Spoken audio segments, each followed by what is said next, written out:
पहुंच गए ध्रुव वन के बीच में। सुंदर सी एक कुटी बनाई है ध्रुव ने। देवर्षि नारद का उपदेश लिया है ध्रुव ने और भगवान का भजन करने के लिए जंगल में पहुंच गए। प्रिय भक्तों, ध्रुव भजन करने लगे और जब ध्रुव भजन करने लगे वही मंत्र बार बार दोहरा रहे हैं जो महात्मा देवर्षि नारद ने दिया है। तो गुरुजी आप थोड़ी देर के लिए, ज्यादा नहीं कर सकते, कर लेते थे। प्रिय भक्तों, ध्रुव संध्या के समय में स्नान करने के बाद भगवान का भजन करने के लिए बैठ गए। वही मंत्र ओम नमो भगवते वासुदेवाय, ओम नमो भगवते वासुदेवाय, भगवान का भजन कर रहे हैं।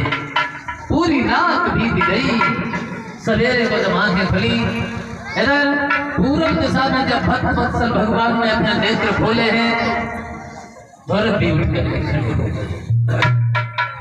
स्नान किया। स्नान करने के बाद उस छोटे से बच्चे ध्रुव ने सामने देखा है तो कैथ का एक वृक्ष खड़ा है, उसके नीचे एक फल पड़ा है। फल को उठाया, तोड़ा, उसका गूदा निकाला, ध्रुव ने खाया और 2 अंजुल पानी पिया। फिर भगवान का भजन करने के लिए ध्रुव पहले दिन रात के बाद अपनी समाधि को तोड़ा, फिर 24 घंटे के बाद में तोड़ा, फिर 1 महीने के बाद में तोड़ा। अंत में ध्रुव ने न कुछ खाया न पिया, वो भगवान का भजन करने लगे। लेकिन भगवान के दर्शन नहीं हो रहे हैं और भगवान के दर्शन तभी होते हैं, हम बार बार कहते हैं, जब तक गुरु की कृपा नहीं है तब तक भगवान के दर्शन नहीं हो पाते। अब देखो, आखिरकार हमें गुरु क्यों मानने चाहिए, गुरु को क्यों मानना चाहिए, गुरु की हमें जरूरत क्या है जरूरत है। पैसा आप अपने घर में भी रख सकते हो, करोड़ों रुपया हो वो भी रख सकते हो, फिर बैंक में काहे को रखते हो?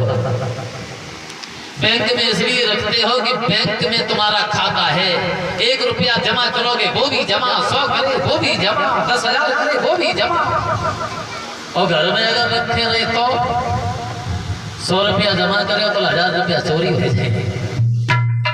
तो गुरु नाम का तो एक खाता है और जिसने गुरु नाम का खाता खोल लिया वह मौज ही मौज है। देखो, आप लोग जब नाम जप करते हैं, थोड़ी 1-2 बात बता दें, दिमाग में है वो, हालांकि कल से गुरुजी ज्यादा बताएंगे। एक विद्वान ये कहता है, व्यक्ति का प्रारब्ध उसका कभी पीछा नहीं छोड़ता, लगा रहता है। और जो संचित कर्म बनते हैं वो यहाँ भी भोगने पड़ते हैं, इसके बाद भी भोगने पड़ते हैं। तो एक विद्वान ये कहता है, अगर नाम जप ठीक से किया जाए, नाम जप, तो जो प्रारब्ध है वो बड़े आराम से कट जाता। मैं ये नहीं कहता हूं कि कर्म का फल भोगना नहीं पड़ेगा, नहीं, निश्चित भोगना पड़ेगा, लेकिन वो कर्म ऐसे भोग लिया जाएगा कि वो तुम्हें मालूम नहीं पड़ेगा। ये प्रभु और गुरु की कृपा होती है। कर्म का फल तो भोगना ही है, जो किया है वो भोगना पड़ेगा, लेकिन हाँ, गुरु की ऐसी कृपा होती है, भगवान की ऐसी कृपा हो जाती है और भगवान के हाथ में तो सब है, सब संभव हो जाता, मन नहीं घबराता।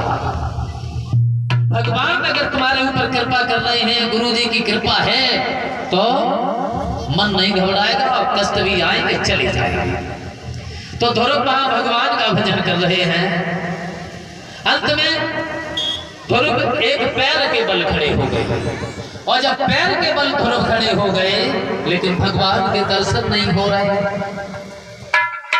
फिर ध्रुव अंगूठा के बल खड़े हो गए, फिर भी भगवान के दर्शन नहीं हो रहे। फिर ध्रुव ने अपनी प्राण वायु को रोका, प्राणायाम किया।